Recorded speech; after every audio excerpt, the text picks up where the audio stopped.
अल्लज़ी ख़लक़ल इंसान व अल्लमहुल बयान वस्सलातु वस्सलामु अला रसूलिही सय्यिदिल इंसी वल जान व अला आलिही व अस्हाबिही ज़विल खैरि वल इहसान अम्मा बअद फ़अऊज़ु बिल्लाहि मिनश शैतानिर रजीम बिस्मिल्लाहिर रहमानिर रहीम वमा अर्सलनाका इल्ला काफ़्फ़तल लिन्नासि बशीरन व नज़ीरा सदक़ल्लाहु मौलानल अज़ीम व बल्लगना रसूलुहुन नबियुल अमीनुल मतीनुल मुख्तारुल करीम व नहनु अला ज़ालिका मिनश शाहिदीन वश्शाकिरीन वल्हम्दुलिल्लाहि रब्बिल आलमीन। बारगाह रिसालत मुआब सल्लल्लाहु अलैहि वसल्लम में दुरूद पाक का हदिया पेश करें। अल्लाहुम्मा सल्लि अला सय्यिदिना व मौलाना मुहम्मदिन मअदनिल जूदि वल करम व आलिहि व अस्हाबिहिल किराम व इब्निहिल करीम व बारिक व सल्लिम सलातन दाइमतन सरमदन अबदा। अज़ीज़ान इकराम वक़ार, आज का ये इजलास जिस मिंबर की तरफ आपकी निगाहें जमी हुई हैं, अहले खिरत अहले इल्म का ये मिंबर, यहाँ पर अजिल्ला उलमा जलवाबार है। खुसूसियत के साथ खिताबत के मैदान में एक बासनद नाम हज़रत अल्लामा मौलाना नौमान अख्तर फाइक जमाली साहब, जिनके खिताबत के बाद फिर हम फीके हैं और दीगर यहाँ उलमा जो मौजूद हैं, मैं उन सब में छोटा हूं, लेकिन हमारे असलाफ का ये मिजाज रहा है कि वो जर्रों को उठाते हैं तो आसमान का तारा बनाते हैं। यहाँ पर जो खिताबात हुए, जो निजामत हुई, मैं इस मैदान का बहुत ही कच्चा आदमी, ना हमारे अंदर तकरीर का हुनर है, न ही अल्फाज की रवानगी जो मुझसे पेशरो खतीब ने आपके सामने इरशाद फरमाया। मौलाना नौमान साहब, जिनके पास अल्फाज का तसलसल है, जुमलों की रवानगी है, फिक्र व आगही का एक हसीन पैगाम रखते हैं, मगर मैं एक बेबिदात आदमी जो दिल पे उतरा वो आपके सामने रखा। बस यूं ही इस इजलास के आखिर में आपके सामने चंद बातें जो दिल का दर्द है रखने की कोशिश करेंगे, और मैं फिर आखिर में यही कहूंगा, तूफान नूह लाने से चश्म क्या फायदा, दो बूंद ही बहुत हैं गर तुझको असर करें।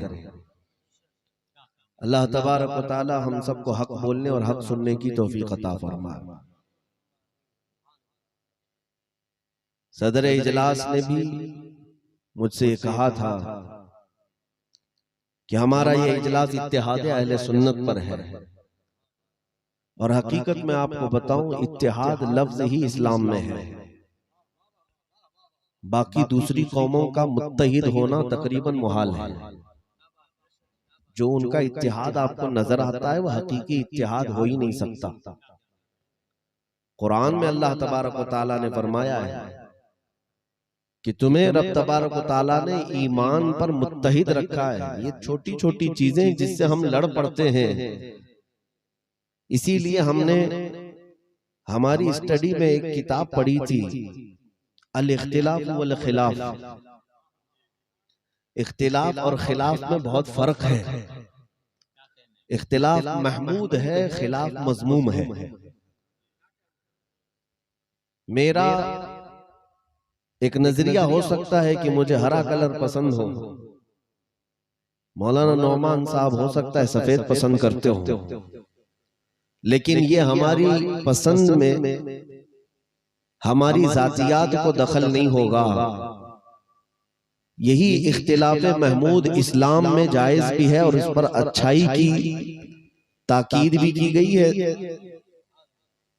लेकिन मेरे अजीजों, हम इत्तेहाद का जो दर्स आपको दे रहे हैं वो किस बात पर? इस बात पर कि इत्तेहाद जो कुछ भी होगा हमारा वो ईमान की बुनियाद पर होगा, ईमान की बुनियाद पर। और आपको खुद अपनी हैसियत मालूम नहीं है, अपनी वैल्यू मालूम नहीं है।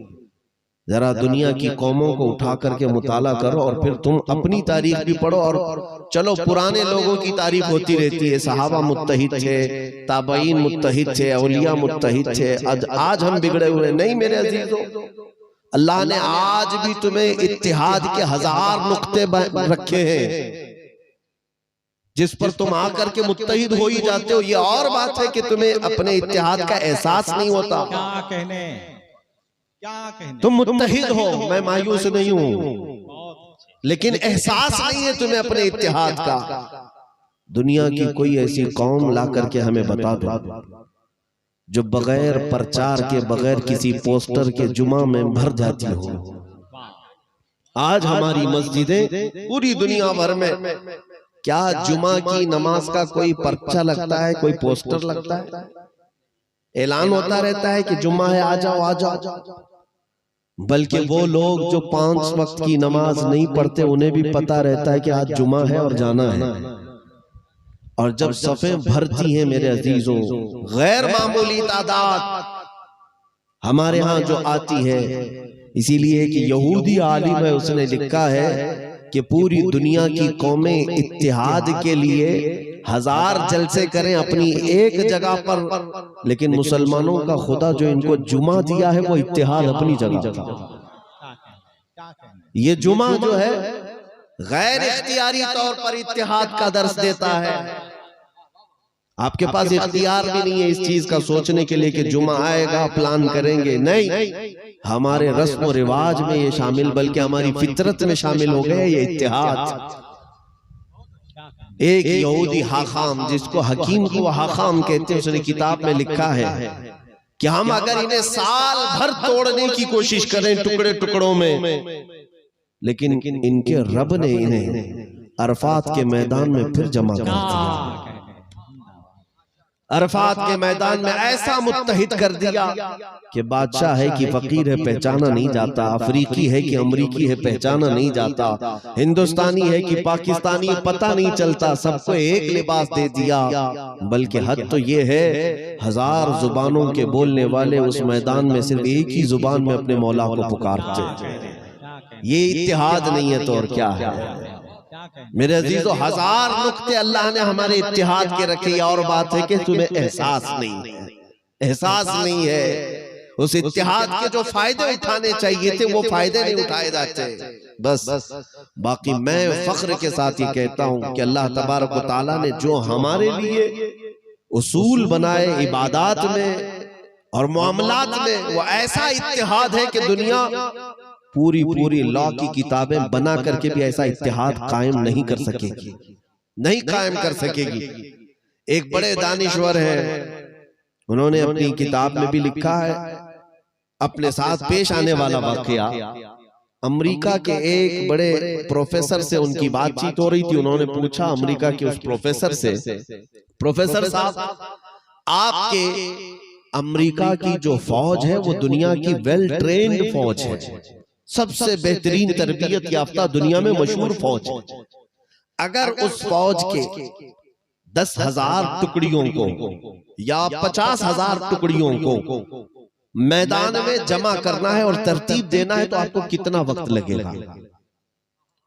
उस प्रोफेसर ने कहा कि अगर जंग के लिए तरतीब देने की बात आई कि मुकद्दमतुल जैश होता है, दाएं वाला एक टुकड़ा होता है, बाएं वाला टुकड़ा होता है, सबको बांटा जाता है, तो उन्होंने कहा 10,000 को तरतीब देने में 4 से 5 घंटे लग सकते हैं, 4 से 5 घंटे लग सकते हैं। और बहुत ज्यादा इमरजेंसी आ गई तो 1-2 घंटे के अंदर भी 10,000 फौजियों को तरतीब दिया जा सकता है। तो उस प्रोफेसर साहब के इस जवाब पर जो आलिम दीन थे, उन्होंने मुस्कुरा कर कहा, ये मेरे रब ताला का फजल और करम है हमारे ऊपर। हरम शरीफ में 10 लाख लोग एक वक्त नमाज के लिए जमा होते हैं और उनको तरतीब देने वाला, सफों में लगाने वाला कोई नहीं होता, कोई हाकिम नहीं, कोई खादिम नहीं, बल्कि इमाम अगर 1 मिनट में कह दे अपनी सफें दुरुस्त कर लो, सारी सफें खुद दुरुस्त होती। ये सफों का इत्तिहाद, ये किसका दिया हुआ जज्बा है? यह हमारी सफों का इत्तेहाद। आज भी जाओ मस्जिद में, वैसे देखा जाए तो आपकी जामा मस्जिद में 10-10 खादिम होना चाहिए लाइन लगाने के लिए, सफे दुरुस्त करने के लिए। लेकिन कौन सी मस्जिद में खादिम सफे लगाने के लिए घूमते रहते हैं? नहीं, मुसल्ले पर इमाम खड़ा होकर 1 मिनट भी नहीं लगता, इकामत के बाद वो सिर्फ कह दे अपनी सफे दुरुस्त कर लो, सारी सफे खुद ब खुद दुरुस्त होती हैं। इसी को रब ताला ने फरमाया, इन्नल्लाहा युहिब्बुल लदीना युकातिलूना फी सबीलिही सफ़्फ़न कअन्नहुम बुनियानुम मरसूस। मौला फरमाता है बेशक अल्लाह उन मुजाहिदीन से बहुत मोहब्बत करता है कि जब वो अपनी सफ लगाते हैं तो ऐसे लगाते हैं जैसे सीसा पिलाई हुई दीवार हो। सहाबा की सफों की तारीफ है। मेरे अजीजों, सारे इत्तेहाद के नुक्ते आपके पास है, और हैरत मुझे इस बात की है कि हमारी कौम को इत्तेहाद का दर्स देना पड़ रहा है। हमारी कौम को इत्तेहाद का दर्स देना पड़ रहा है। क्या ये बात दुरुस्त नहीं है? अभी जैसे आपने खतीब आज़म से सुना कि तुम चीते हो, लेकिन बात सिर्फ इतनी है कि उनके मुहावरे को अगर मैं बदल करके इतना कह दूं, उन्होंने अपनी खिताबत में जो कहा है, आम तौर पर मुहावरा एक मशहूर था, कौवा चला हंस की चाल अपनी चाल भूल गया। कौवा चला हंस की चाल अपनी चाल भूल गया। मतलब ये है कि कौवा ये बगोले की तरह चलने की कोशिश करता रहता है, जो सफेद दिखता है हंस, और उसकी तरह चलने की कोशिश करते करते एक दिन ऐसा आता है कि कौवे को अपनी ही चाल याद नहीं, मैं कैसे चलता था वही याद नहीं। और हमने उसको बदल करके अपने जलसों में ये कहा, शेर चला कुत्ते की चाल और अपनी चाल भूल गया। आपकी मिसाल मैं इससे लगती ये नहीं अर्ज करना चाहता, लेकिन इतनी बात जरूर कहना चाहता हूं कि तुम्हारे असलाफ कौन थे, तुम्हारे आबा व अजदाद कौन थे, तुम्हारी अपनी असली चाल क्या थी तुम भूल गए। और दूसरों की चाल चलते चलते अमेरिका, यूरोप, अफ्रीका के पीछे भागते भागते तुम्हें ये याद ही नहीं रहा कि मोहम्मद के गुलाम होते कैसे थे, रसूल पाक सल्लल्लाहु तआला अलैहि वसल्लम के गुलामों के तौर तरीके होते कैसे थे, खुद ही भूल गए। इसीलिए एक बात याद रखना, अपनी रिवायात का सौदा कभी ना करना। अगर तुम्हारे उलमा ये 10 रुपये की टोपी पहनते हैं तो यही वक्त के शहंशाह का ताज भी है। तुम दूसरों के ताने में आकर के ये मत समझ लेना कि यूरोप की कलगियां बहुत मशहूर होती हैं, हमारे उलमा की टोपियां कमजोर होती हैं। जहां तुमने अपने आबा व अजदाद और असलाफ के तरीकों को छोड़कर गैरों के मुतालिक ये समझ लिया कि उनका तरीका चकाचौंध है, हमें उसके पीछे चलना चाहिए। चंद दिनों के बाद ऐसा होगा, न तुम मुसलमान रहोगे न अंग्रेज बन पाओगे, बीच की एक मखलूक बन जाओगे जिसका दुनिया मजाक उड़ाते रह जाएगी। न ये पूरा मुसलमान बन सका, न ये पूरा अंग्रेज बन सका। बीच की मखलूक को तो हर कोई ताना देता है, बीच की मखलूक को हर कोई ताना देता है। इसीलिए कुरान ने भी कहा, उदखुलू फिस्सिल्मि काफ़ा, इस्लाम में तुम पूरे के पूरे दाखिल हो जाओ। वला तत्तबिउ खुतुवाति शैतान, शैतान के कदम पर कदम रखकर मत चलना, उधर मत देखो। अजीजान गिरामी वक़ार, इत्तिहाद की बात मैं आपके सामने रखने आया हूँ, उस पर मैं एक आयत तिलावत किया, आपसे मैं अर्ज करना चाहता हूँ, इत्तिहाद जब बिखरता है तो उसकी वजह क्या है, उसकी वजह क्या है। नबी अकरम सल्लल्लाहु तआला अलैहि वसल्लम के लिए कुरान कहता है, ए रसूल हमने आपको बशीर और नजीर बनाकर भेजा, बशीर और नजीर बनाकर भेजा। बशीर किसे कहते हैं? खुशखबरियां देने वाला। मेरे आका सल्लल्लाहु तआला अलैहि वसल्लम खुशखबरियां भी देते थे कि तुम्हें जन्नत की बशारत सुनाने आए, अल्लाह ताला के बेहिसाब अज्र, ये तुम्हें बशारतें हुजूर की तरफ से मिलती रही। और नजीर भी है, डर भी सुनाते रहे, जहन्नम का खौफ, कब्र के अज़ाबात का खौफ, दोनों चीजें अल्लाह के नबी सल्लल्लाहु तआला अलैहि वसल्लम अपनी उम्मत को देते रहे। लेकिन जमाने के हालात ऐसे आ गए कि हम ये बशारतों वाला बाब या तो छोड़ चुके, या तो इसमें इतनी सख्ती ला चुके कि अब बशारत देने वाला मामला ही नहीं रह गया, जिसकी वजह से इत्तिहाद पारा पारा होता है। मेरी बात को तवज्जो से सुने। अल्लाह के नबी सल्लल्लाहु अलैहि वसल्लम ने इरशाद फरमाया, बश्शिरू वला तुनफ्फिरू, यस्सिरू वला तुअस्सिरू। लोगों को नफरत में मत डालो, खुशखबरियां सुनाओ। लोगों को आसानियां बताओ, मुश्किलों में मत डालो।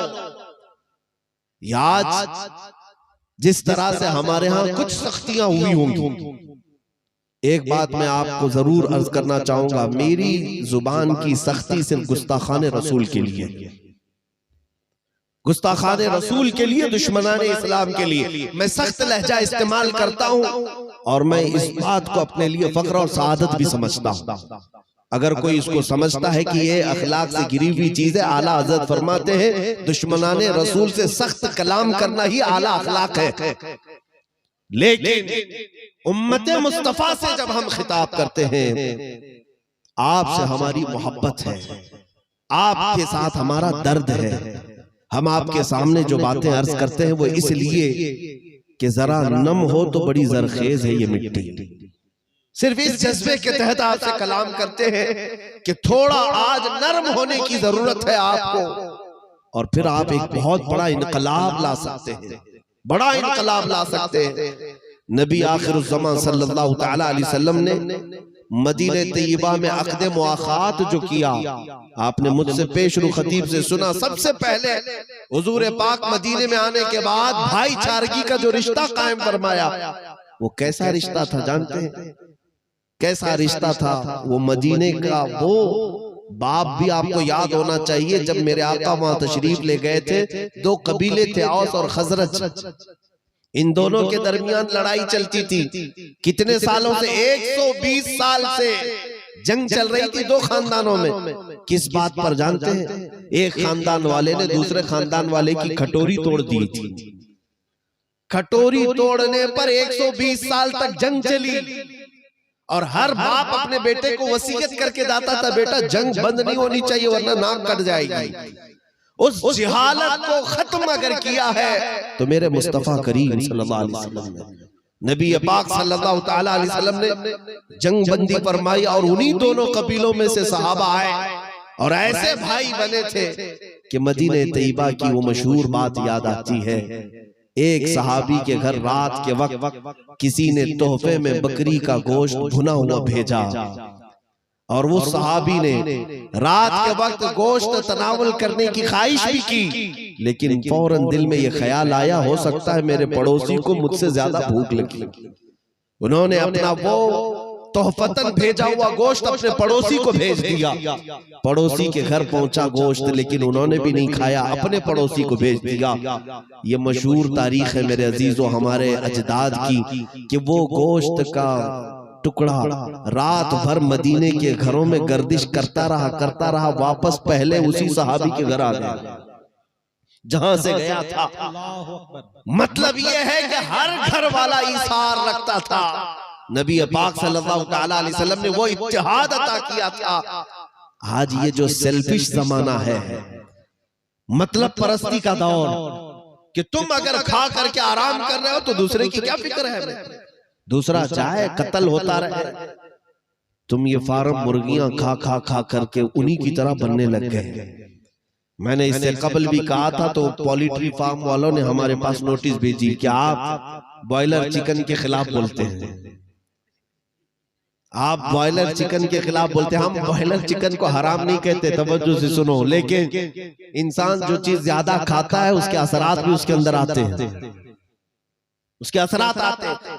और ये मैं नहीं कह रहा, मुफ्ती अहमद यार खान नईमी रहमतुल्लाह अलैह ने तफसीर नईमी में लिखा भी है कि ये जो मुर्गी खाने वाले लोग हैं इनका हाल यही है। इस मुर्गी की, ये सफेद वाली जो बिक रही है हर नुक्कड़ पर आज, जो 36 दिन में 2 किलो से ज्यादा बड़ी होकर के आती है, गैर मामूली। मैं ये बात दरमियान में क्यों कह रहा हूं? इस मुर्गी की चंद खुसूसियात है, तवज्जो से सुनना।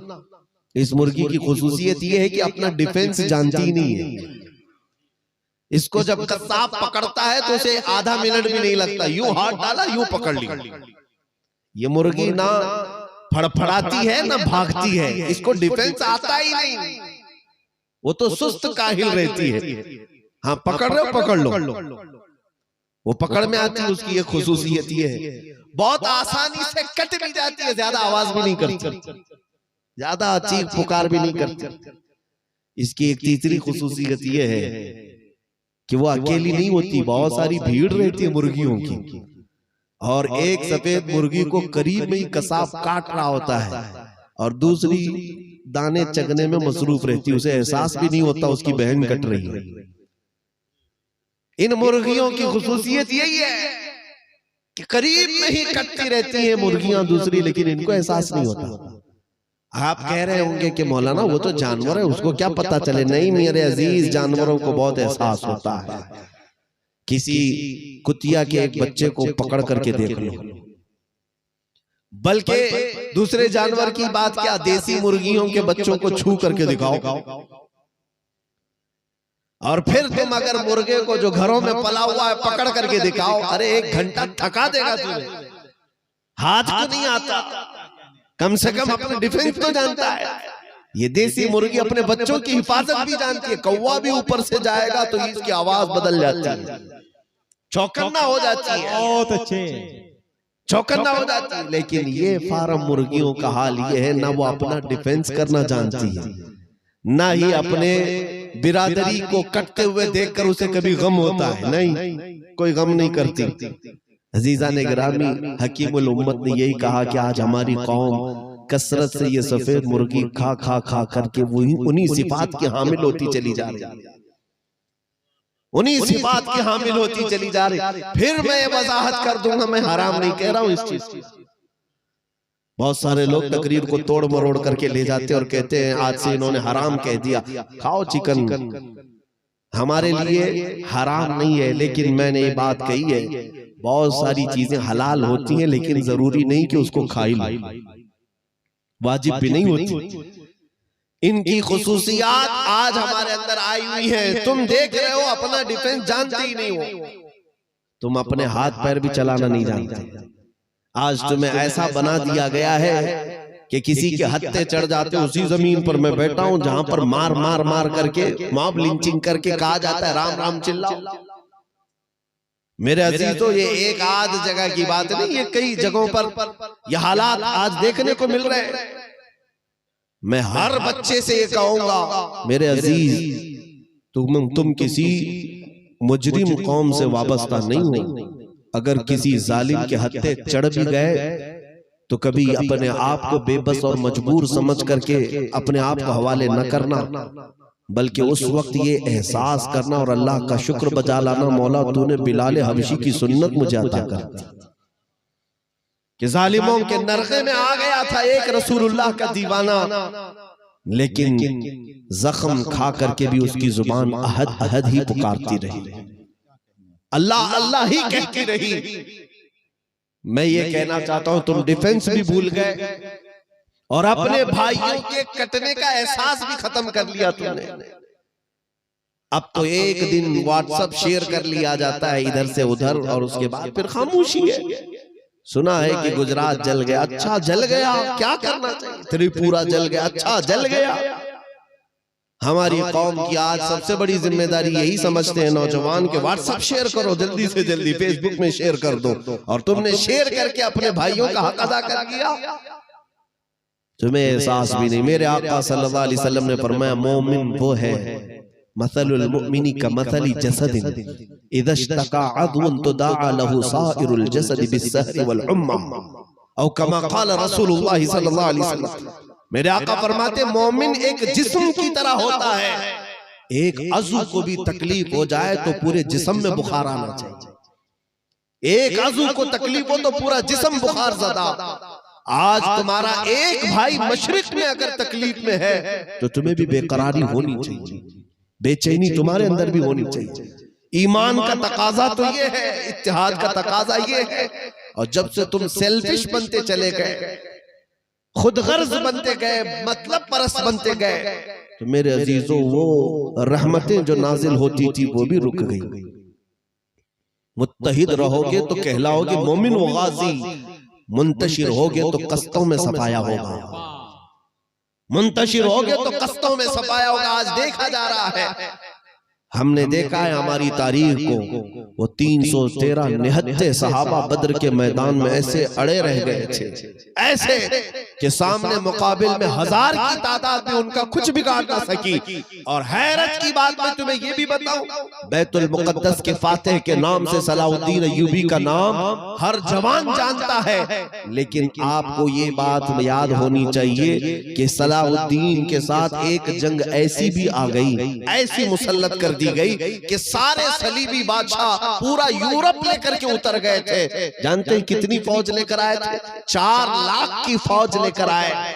सारे बादशाह मुत्तहिद हो गए, सब जंग के मैदान में उतर गए। और सलाउद्दीन के पास उस वक्त बची खची जो फौज थी वो सिर्फ 12,000 की थी। 12,000 की फौज थी। इसीलिए मैं कहता हूं तादाद को कभी मत देखना हम अकलियत में हैं कि अक्सरियत में हैं, ये माना नहीं रखता। ईमान की कुव्वत हो तो बड़ी सी बड़ी तादाद को धूल चटाने पर मजबूर करता।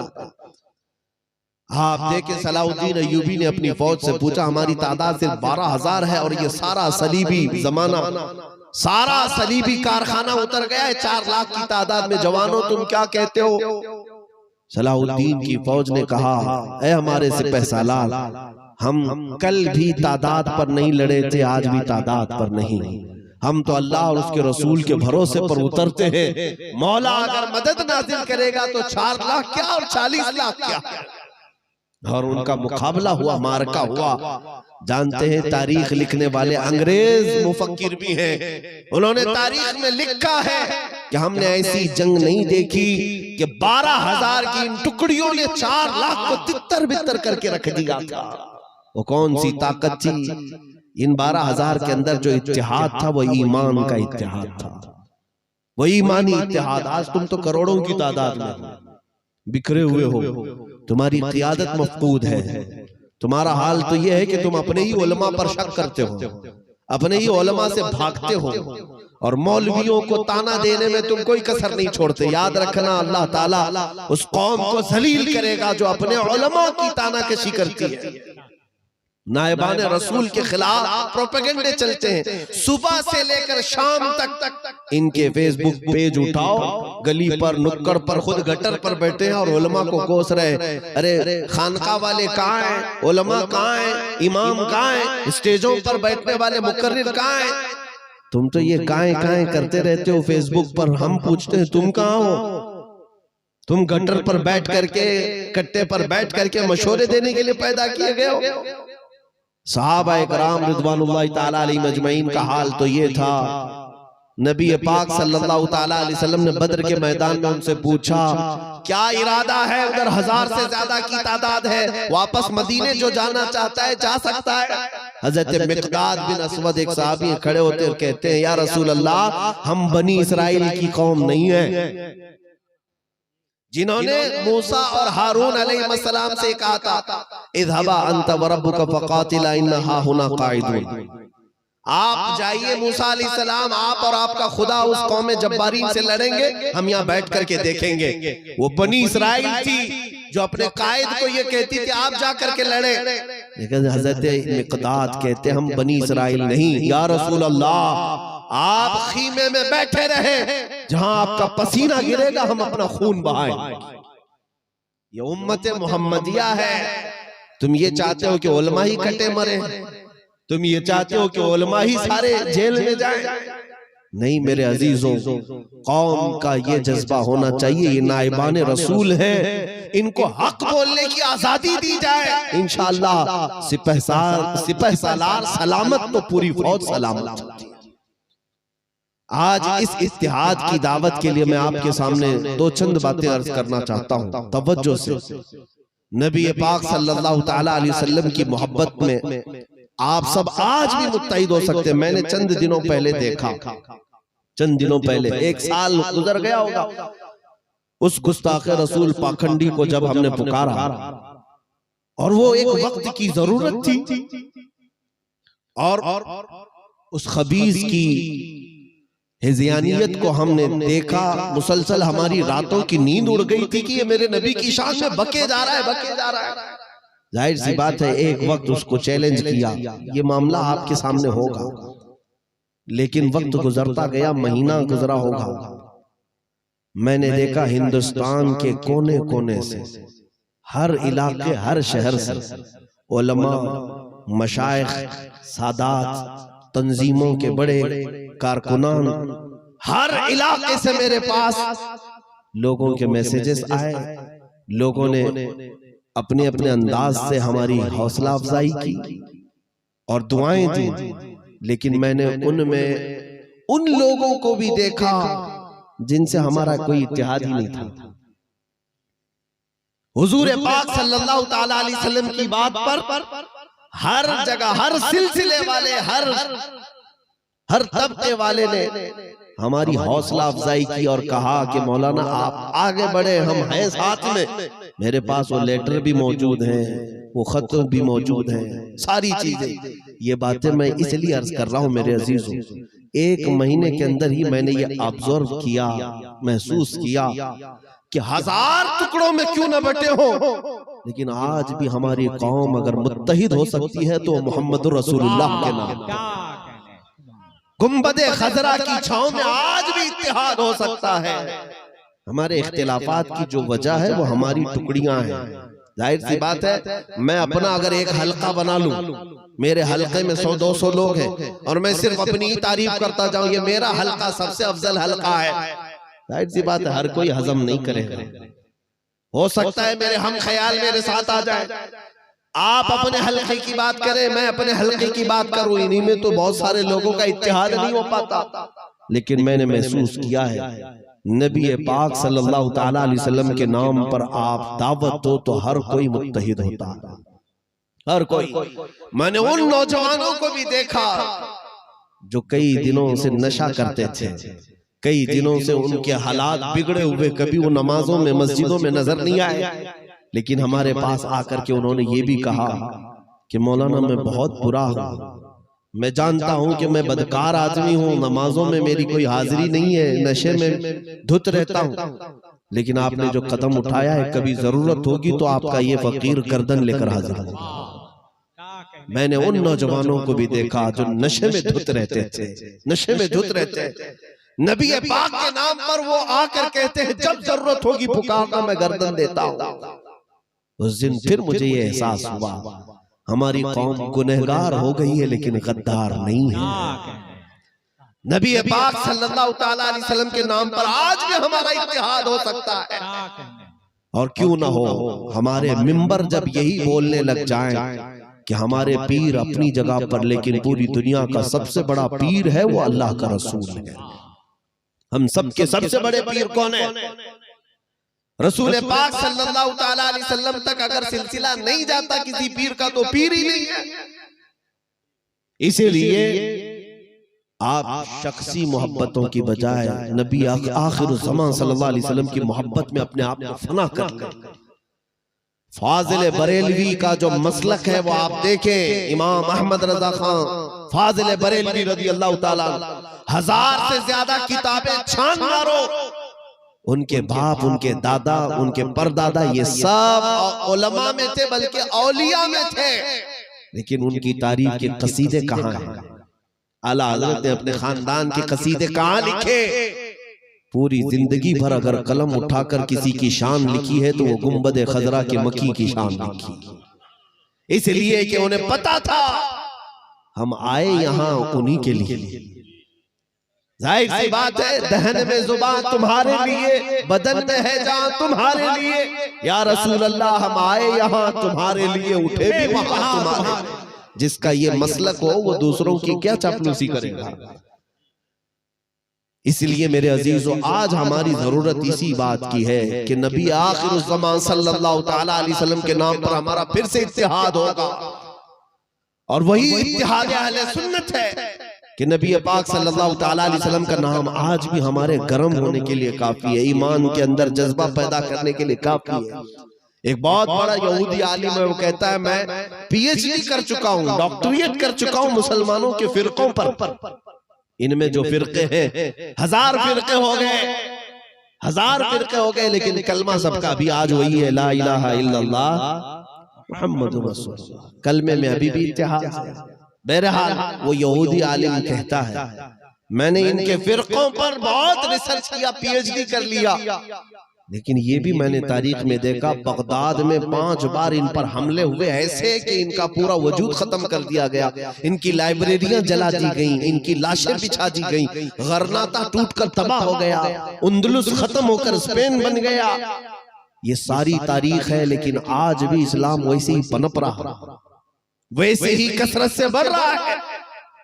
उस यहूदी आलिम ने कहा, मेरा रिसर्च ये बोलता है कि मुसलमानों का खात्मा इनके कत्ले आम से नहीं होगा, इनके घर उजाड़ने से नहीं होगा, इनको शहर बदर करने से नहीं होगा, इनके टुकड़े करने से नहीं होगा, इनको 1000 काट दो, इनके बच्चों को जला दो, इनकी बीवियों को बेवा बना दो, फिर ये मुत्तहिद होते हैं, फिर ये जमा होते हैं।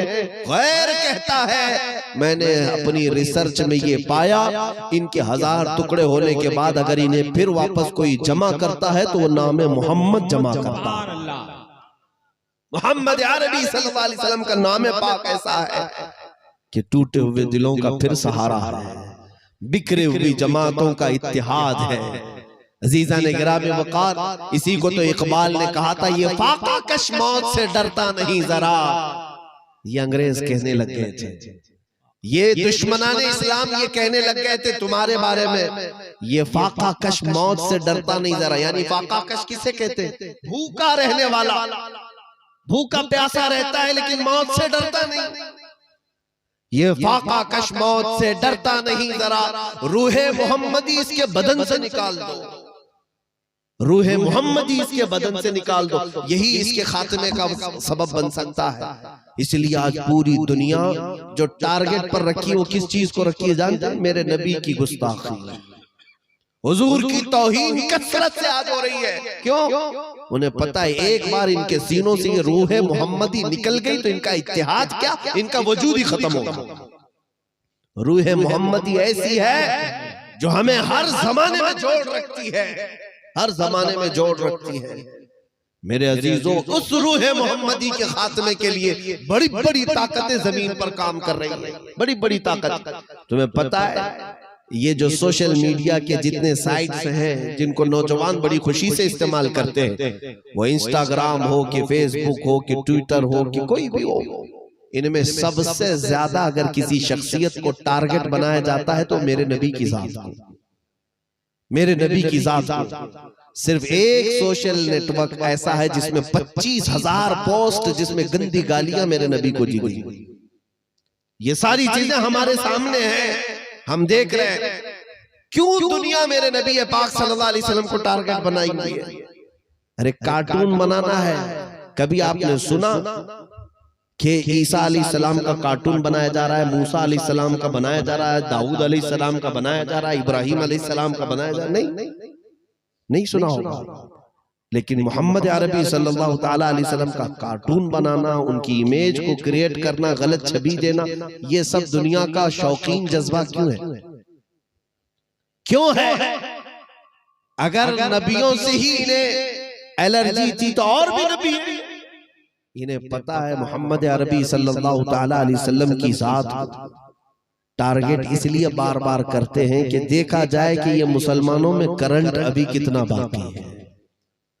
तुम अगर बेकरार होते हो, बेचैन होते हो, तो नामे नबी से ही बेकरार होते हो। हुजूर के साथ कोई छेड़छाड़ करता है तो हमारी कौम बेकरार होती है। यही वो रूह मोहम्मदी है जो हमें आज भी जोड़ कर रखी हुई है।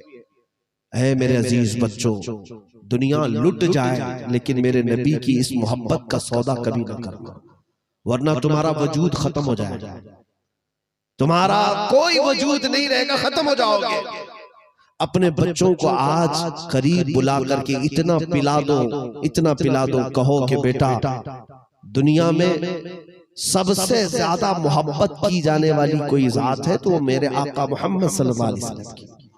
सच बताऊं, ये तरबियत का अंदाज मैं क्यों बता रहा हूं? हमारे बुजुर्गों ने ये लिखा है कि अगर तुम अपने बच्चे को ये कहोगे दुनिया में सबसे ज्यादा मोहब्बत हमारे नबी से करना, मुझसे भी मत करना, अपनी माँ से भी उतनी नहीं करना।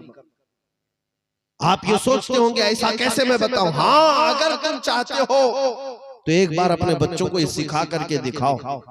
देखो इसका नतीजा क्या निकलता है जानते हैं? इसका नतीजा ये होता है कि ये बच्चा जवान हो के बूढ़ा हो जाए लेकिन तुम्हारे खिलाफ एक जुमला भी पसंद नहीं करेगा। बदले में अल्लाह ताला तुम्हारी मोहब्बत उसके सीने में डालता है। तुम सोचते हो महंगे खिलौने दिला करके मैं बच्चे से अपनी मोहब्बत जता लूंगा, बेटों को अच्छी अच्छी गाड़ियां दिलाकर, फोन दिलाकर मैं अपनी मोहब्बत जता लूंगा, नहीं होता। चंद दिनों पहले, 1-2 साल पहले की बात है, एक लड़की 18 साल की हो गई, भाग गई। अकलौती बेटी थी बाप की, और गैर का हाथ पकड़ करके भागी है। 2-3 दिन के बाद आई पुलिस स्टेशन में सीधे और कहती है मेरे बाप को आने मत देना सामने, मैं माँ बाप की नहीं सुनने वाली, मैं अपनी मर्जी से इसलिए कि मेरा कानून मुझे शादी की इजाजत देता है मैं करूंगा। पुलिस सपोर्ट में है, हम भी गए थे। उस बच्ची को कहा कि तेरे बाप को हार्ट अटैक आ गया, वो हॉस्पिटल में था, हॉस्पिटल में था। बाप को बुरी खबर लगी तो बेटी कहती है मेरा बाप नाटक करता है, वो ऐसी जोकरबाजी करता है। इसका ये दिल कठोर इतना कैसे हो गया? फिर उसके बाद चंद दिनों के बाद उससे हमारे एक साहब ने पूछा था कि ए बेटी तेरे अंदर इतनी मोहब्बत कैसे आ गई? कहा कि जिससे मैं मोहब्बत करती हूँ देखो वो मुझे 5000 का जोड़ा दिलाया, मेरा बाप क्या दिलाता है? 5000 के जोड़े पर 18 साल की तरबियत को ठोकर मार दिया। मेरे अजीजों, उस दिन मैंने कहा यह हकीकत में नतीजा इस बात का है कि 18 साल तूने अपनी बेटी को खिलौने तो दिलाए होंगे, उसके मनपसंद कपड़े तो पहनाए होंगे, लेकिन काश अगर अपनी बेटी को होश आते ही मोहब्बत रसूल पिलाया होता, नबी पाक सल्लल्लाहु ताला अलैहि वसल्लम की अजमत उसके दिल में बिठाया होता, जवान होने के बाद भी वो कदम उठाने से भी गैर के साथ 1000 बार सोचे, क्योंकि बदले में अल्लाह ताला तुम्हारी मोहब्बत उसके सीने में डालता है।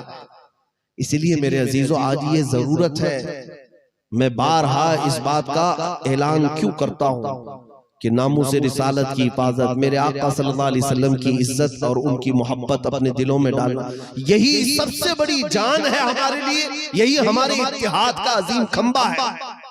अगर ये मोहब्बत और ये रूह मोहम्मदी निकल गई तो 1000 दावत दो, इत्तिहाद नहीं कायम होगा, कोई इत्तिहाद नहीं होगा। अगर हुजूर से मोहब्बत करते हो तो हर तरह का इख्तिलाफ भी भूल सकते हो, हर तरह का इख्तिलाफ भूल सकते हो।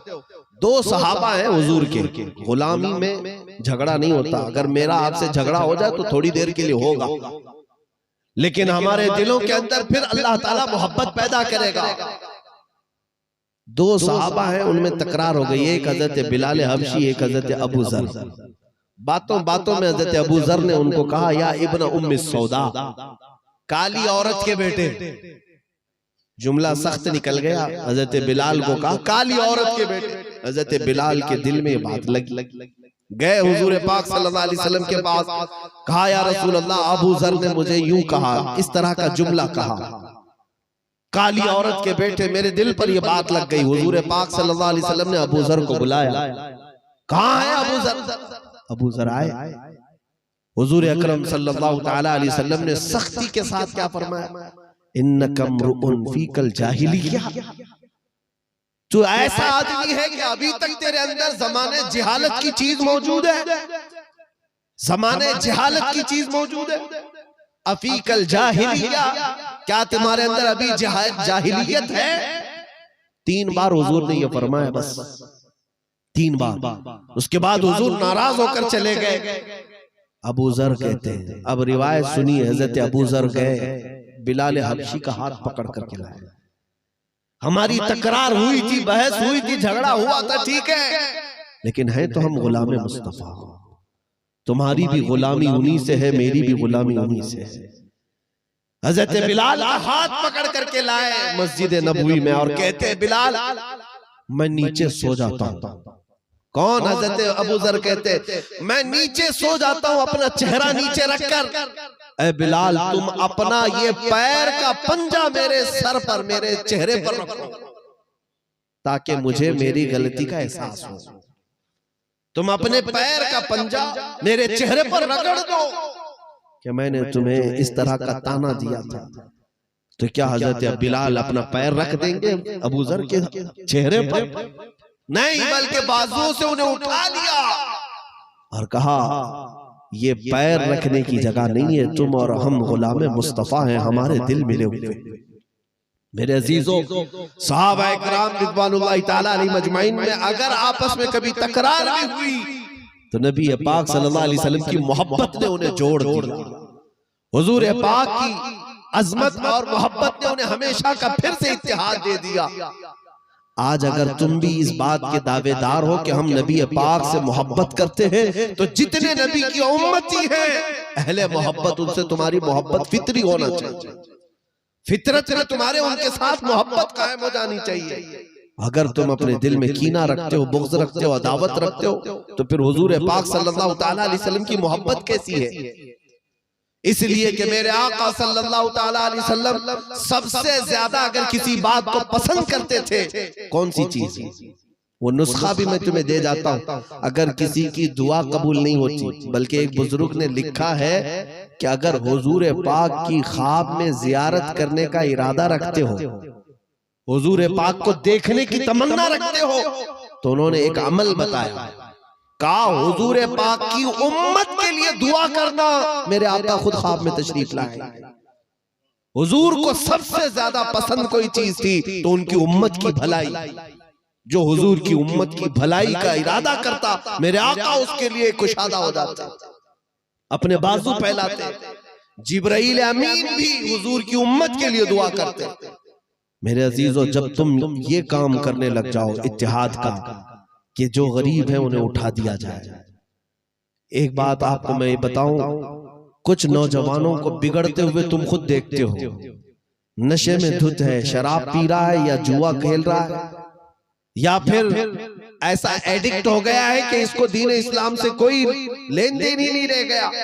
तुम उसके सामने से गुजरते हो हंसते हुए, देखो फलां का बेटा ऐसा बिगड़ा हुआ है, ऐसा बिगड़ा हुआ। तुम ताना मार के चले जाते हो।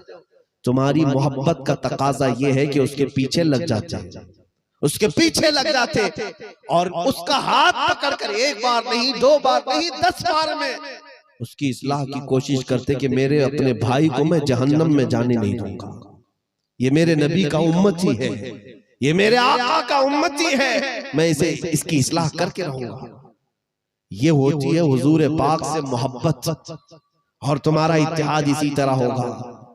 आज हालात ऐसे हैं कि पूरी दुनिया देख रही है हमारे तमाशे, जिनको हम मुसलमान मुल्क समझते थे, आज उन लोगों ने क्या कर रखा है, तमाशा पूरी दुनिया में देख रहे हैं। मुल्क शाम, मुल्क यमन ऐसा तबाह बर्बाद कर दिया गया जालिमों के हाथों कि वहां पर खाने पीने की चीजें भी नहीं रह गई। बच्चे घास खाने पर मजबूर हैं। आज के दिन की बात कर रहा हूं, बीमार हो जाए तो उन्हें दवा नहीं मिलती, बल्कि उन्हीं झोपड़ियों में पैर रगड़ रगड़ कर मर जाते हैं। इराक में मैंने खुद अपनी आंखों से देखा, जनाजा उठाने के लिए 4 लोग नहीं मिलते, 2 लोग एक एक जनाजा लेके चलते रहते। चंद सालों पहले एक ग्राउंड था, मैदान था, हमने देखा। उसके बाद फिर चंद सालों के बाद वो पूरा मैदान कब्रिस्तान हो गया, कब्रों से भर गया। खुले मैदान जहां लोग बच्चे खेलते थे वो कब्रिस्तान में बदल गया। इतनी मौतें आम है, लेकिन जो बड़े बड़े तख्तों पर बैठे हुए उनके कानों पर जूं तक नहीं रही थी, उन्हें एहसास भी नहीं। चाहे वो सऊदी बादशाह हो कि इमाराती बादशाह हो कि कतरी हो कि बहरैनी हो, इनके अय्याशी में कोई फर्क नहीं आता। और वो ये समझते हैं कि दूसरों के मामलात में दखल अंदाजी नहीं करनी चाहिए। इंतजार करो, वो आग की चिंगारियां इनके तख्त भी जलाएंगे। नबी पाक की उम्मत को बिलखता तड़पता देख करके दुनिया खामोश है आज। मेरे अजीज, दर्द तो हमें भी होता है। फिलिस्तीन के उन बच्चों को जब हम देखते हैं जिनकी कनपट्टियों पर इजरायली बंदूक ताने रहते हैं, फिर भी वो बच्चे नमाज में मसरूफ रहते हैं। वहां की औरतों को हजारों सलाम जो अपने बच्चे पैदा करती हैं, तो उन्हें ये यकीन नहीं रहता कि मेरा बच्चा आज शाम मेरे घर आ सकता है। उनकी माओं को कोई यकीन नहीं होता, बल्कि रोज उनके सरों पर मौत मंडलाती रहती है। ये हालात पूरी दुनिया में होते रहे, लेकिन मैं जो बात कह रहा हूं वो ये है कि अगर तुम्हारा एहसास मर गया है तो गोया कि रूह मोहम्मदी निकल गई। हुजूर पाक की मोहब्बत तुम्हें बेकरार कर देती, तुम्हें बेचैन कर देती। नहीं, मेरे भाई को इस तरह तड़पता मैं नहीं देख सकता।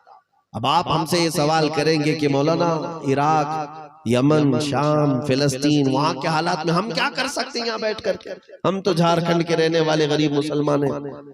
मेरे अजीजों, अगर तुम ये समझते हो कि हम कुछ नहीं कर सकते, इतना है कि तुम यहाँ बैठे बैठे अगर अपने दिल के अंदर दुख और दर्द को महसूस किए कि मेरा भाई गमगीन है, मैं खाना कैसे खाऊं, तुम्हारी इस अदा को भी अल्लाह देख रहा है, अल्लाह देख रहा है।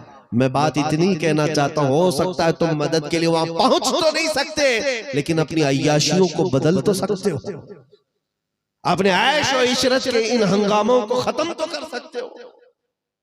यहाँ हालात ऐसे हैं कि हमारी बच्चियां अपनी इज्जत के लिए चीख रही हैं, हमारा नौजवान टिकटॉक बनाने में मसरूफ है, हमारी बेटियों के पर्दे खींचे जा रहे हैं, हमारा नौजवान अय्याशी में मुजरे करने लग रहा है।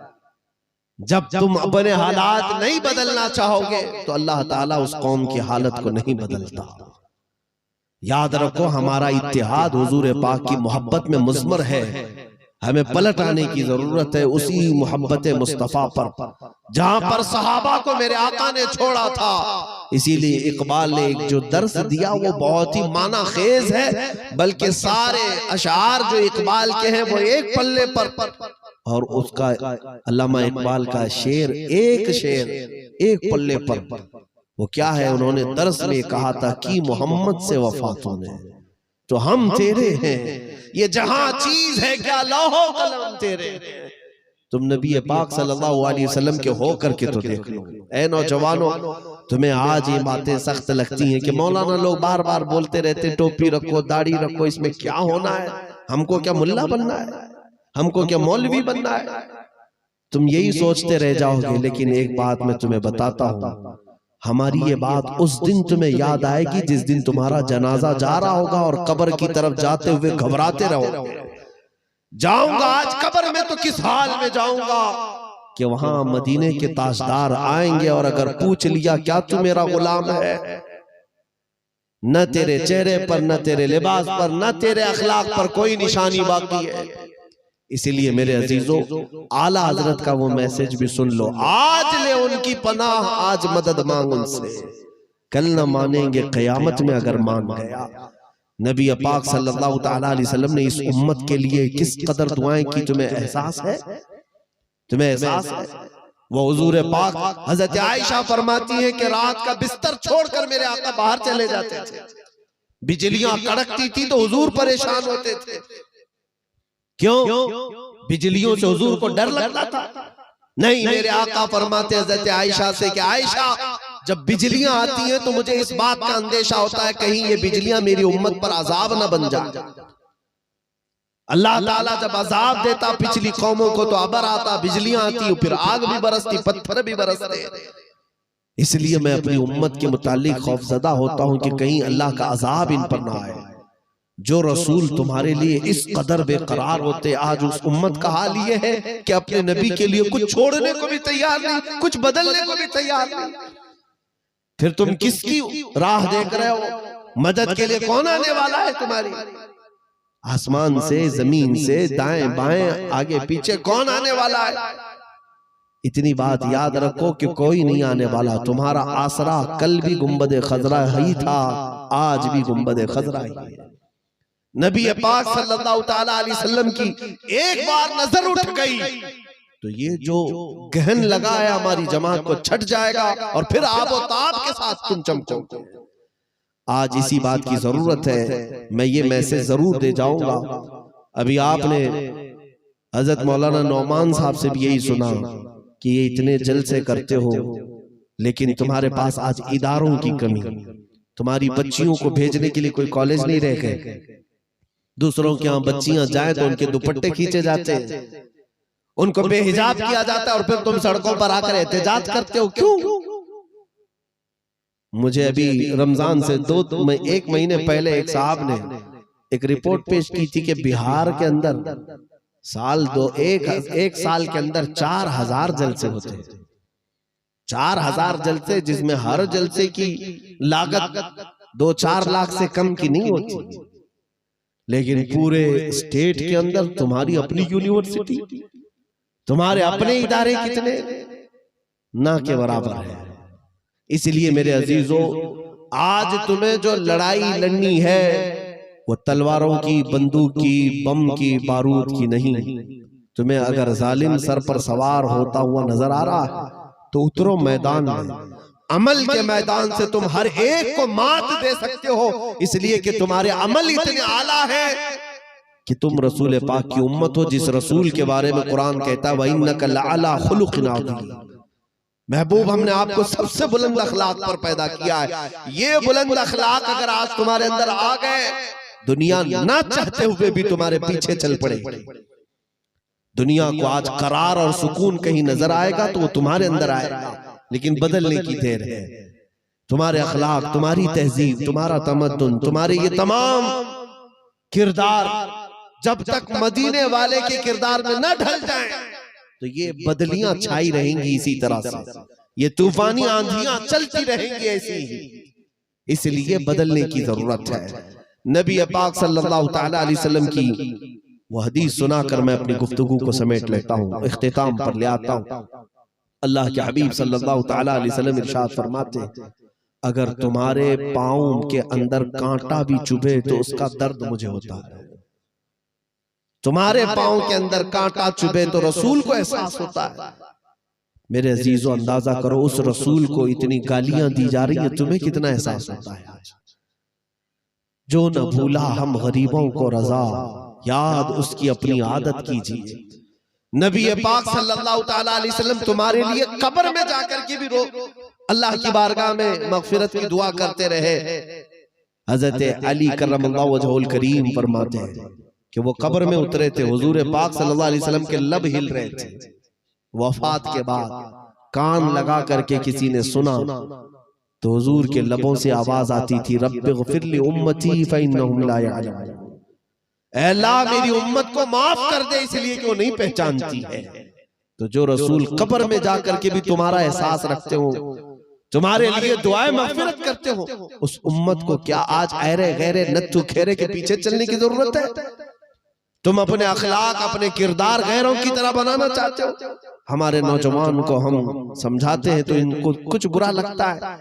तुम्हारा आइडियल वो नहीं जो पर्दे सीमी पर नजर आ रहा है, ये टेलीविजन पर थिरकने वाले, नाचने वाले तुम्हारे आइडियल नहीं है। ये तुम्हें जिस रास्ते पर ले जा रहे हैं वो जंगली रास्ता है, जहां तुम्हें न मर्द रखा जाएगा, न औरत रखा जाएगा, कोई और बनाकर छोड़ दिया जाएगा। तुम्हारा अगर हर जमाने में कोई आइडियल है तो मुस्तफा करीम सल्लल्लाहु अलैहि वसल्लम की जात है, हुजूर पाक सल्लल्लाहु अलैहि वसल्लम की जात है। इसीलिए मैं इस बात पर अपनी गुफ्तगू खत्म करता हूँ। आला हज़रत फाज़िल बरेलवी रज़ी अल्लाह तआला अन्हु ने फरमाया, इसी पर अपनी जिंदगी गुजार करके जाओ। उन्हें जाना, उन्हें माना, न रखा गैर से काम। लिल्लाहिल हम्द, मैं दुनिया से मुसलमान गया। किसी की जय विजय क्यों पुकारे, क्या गरज हमको, हमें काफी है सैयद अपना नारा। या रसूल अल्लाह, किसी की जय विजय क्यों पुकारे, क्या गरज हमको, हमें काफी है सैयद अपना नारा।